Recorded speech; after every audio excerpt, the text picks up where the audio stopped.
acompanhado um amigo meu num problema pessoal e que o ponto nevrálgico do problema dele é justamente a falta de respeito dele por ele.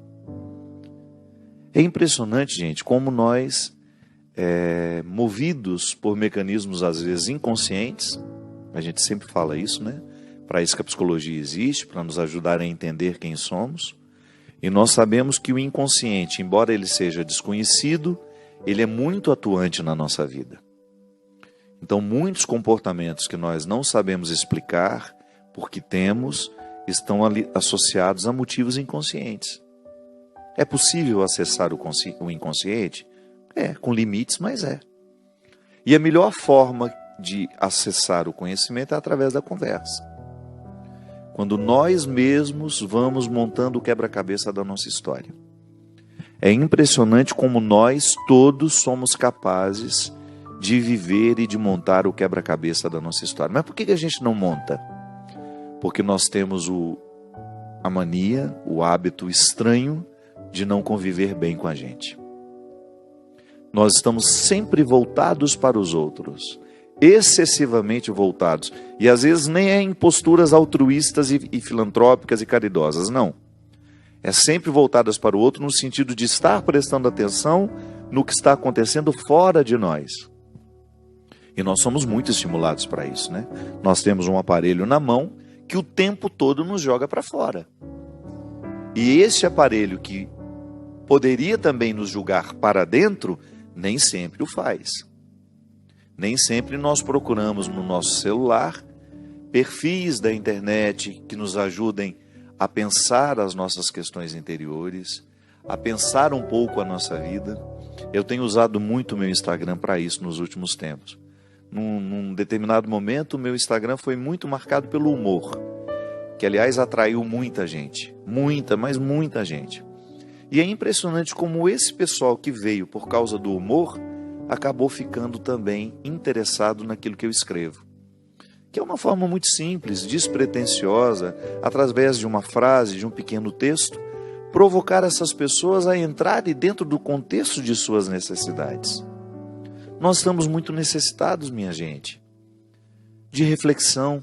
Somos reativos demais, já disse aqui tantas vezes. Reativos excessivamente, reflexivos de menos. Cada vez menos interessados pelas nossas questões, porque a vida dos outros nos interessa tanto. E é um crime, né? Eu preciso aprender a conviver comigo.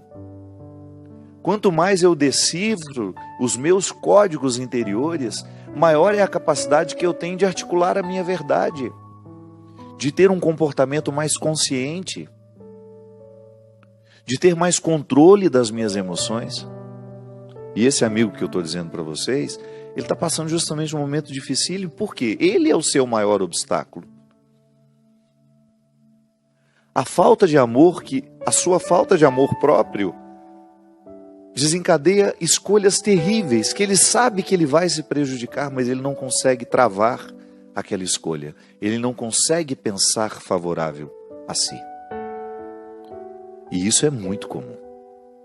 Nós estamos muito, mas muito adaptados a este mecanismo que nos joga para fora e que dificulta a nossa experiência de amizade própria. Eu preciso ser meu amigo. E para eu ser meu amigo, eu preciso me conhecer. Para que eu tenha atitudes favoráveis a mim, eu preciso ter controle das minhas emoções. As minhas emoções me traem o tempo todo. É impressionante quando eu estou movido pela raiva, eu me prejudico.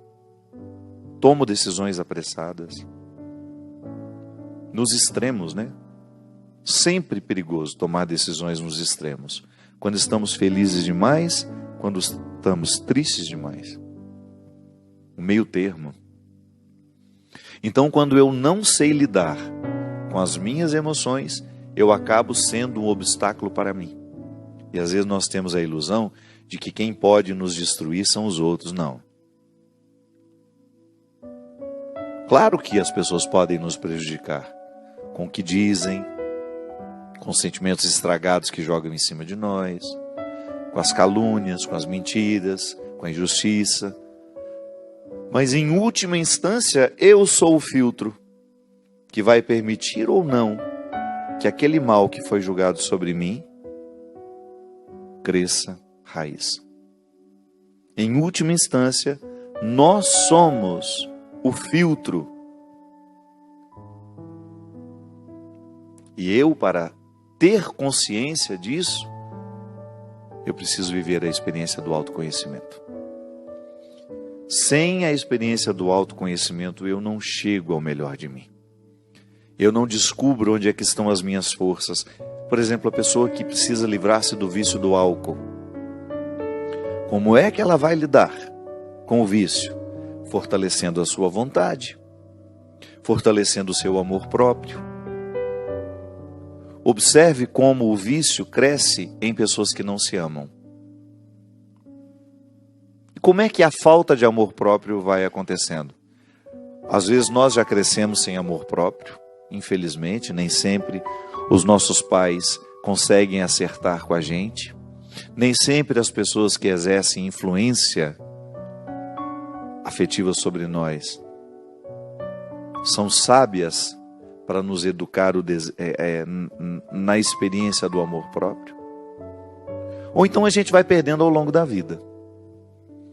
Quando nós não somos capazes de administrar os nossos fracassos, a gente começa a ter uma rejeição por nós mesmos. Quando você não se perdoa dos erros que cometeu, você começa a se culpar pelos erros que você cometeu. E no horizonte da culpa, o amor próprio é o primeiro que faz as malas e vai embora. Onde existe um ser humano excessivamente massacrado, porque culpados todos nós nos sentimos. Não tem como a gente se livrar das culpas. O que você precisa é ter consciência do peso que elas vão ocupando e de quando está na hora de você jogar aquilo fora. Sentir-se culpado é um movimento natural na vida humana. Agora, aceitar a condenação que as culpas nos trazem, aí já é um exercício de escolha. Então, às vezes, quando eu não sou capaz de me perdoar e eu assimilo o sentimento de culpa, eu inconscientemente vou assumindo comportamentos destrutivos, autodestrutivos. Então eu me saboto o tempo todo. Eu vou e faço tudo errado, sabendo que aquilo me fará mal. O vício é isso. Quando eu não sou capaz de paralisar as situações, as realidades, as substâncias que me intoxicam, que me matam. Eu já disse isso algumas vezes. A mesma coisa que acontece, a relação doentia entre uma pessoa e o álcool, pode acontecer também entre uma pessoa e outra. Da mesma forma como a gente se vicia em maconha, cocaína, nicotina, álcool, eu também posso me viciar em outras pessoas. E quando eu estou viciado em uma outra pessoa, eu fico cego para perceber os caminhos da minha libertação.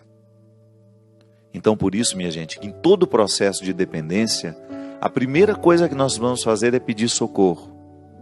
Porque da mesma forma como o amor próprio foi embora, ele pode voltar. E como é que ele volta? Quando a gente fica bem influenciado. Quando a gente se cerca de pessoas boas.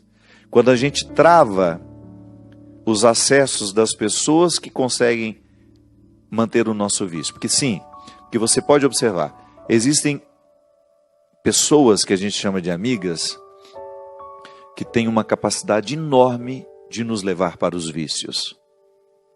Então cuidado. Se você identifica que aquela pessoa ela é tóxica na sua vida, porque ela reforça em você aquilo que você tem de mais frágil, não faz sentido ter essa pessoa na sua história. Não significa que você vai desprezá-la, que você vai achá-la uma pessoa ruim. Não.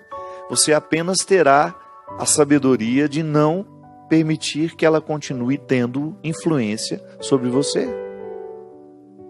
Não quero mais, então eu bloqueio os acessos. Eu não vou permitir que aquela pessoa me influencie negativamente. E como é que a gente faz? Substituindo por uma pessoa que nos influencie positivamente. E tem muita gente boa por aí. Tem muita gente boa. tem muito cristão de verdade, pronto para poder nos ajudar a fazer o amor próprio voltar ao nosso coração. Então, como é que você recupera uma pessoa alcoólatra? Arrancando o álcool da vida dela? Seria tão simples, né?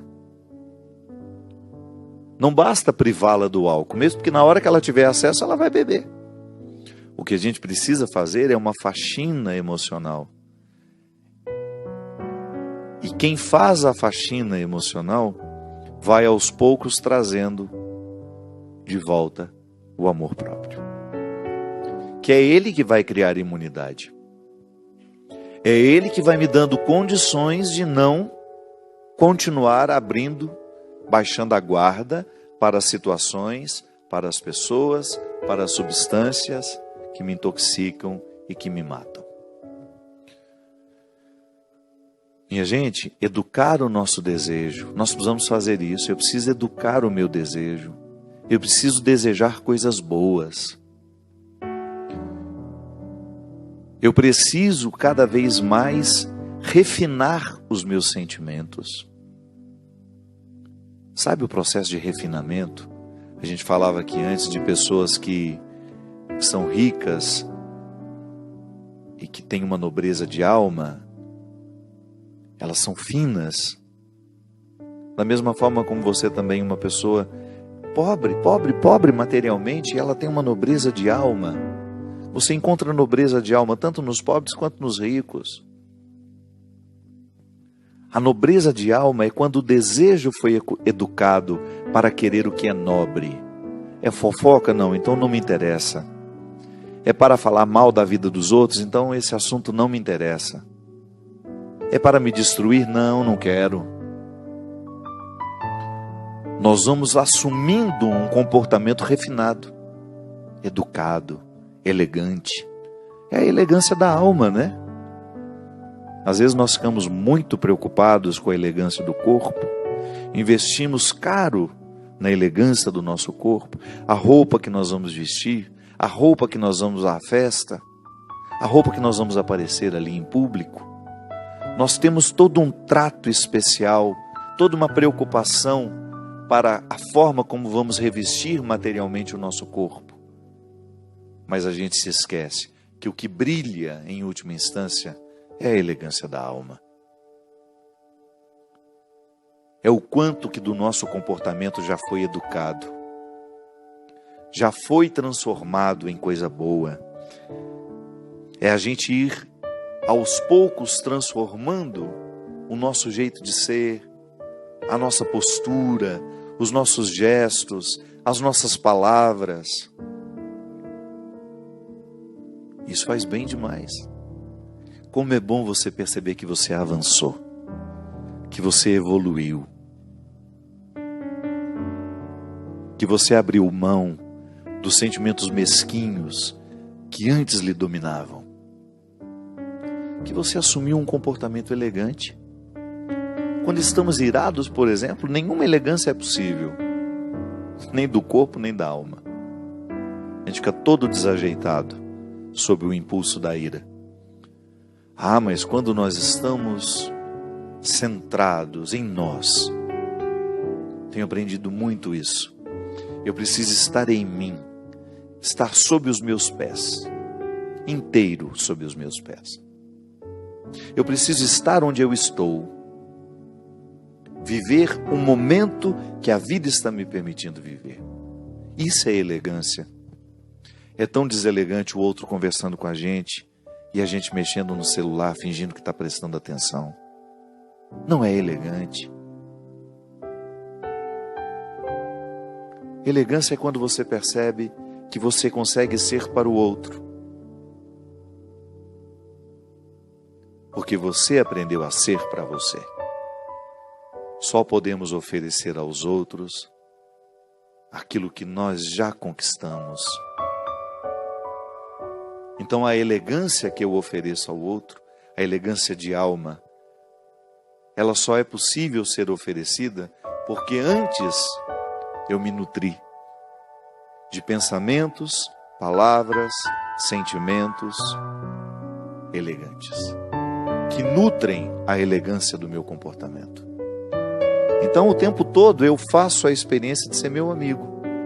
Eu quero bons livros, eu quero conhecimento, eu quero boas atitudes, eu quero boas escolhas, porque eu tenho consciência que o melhor de mim está aqui, mas ainda não floresceu.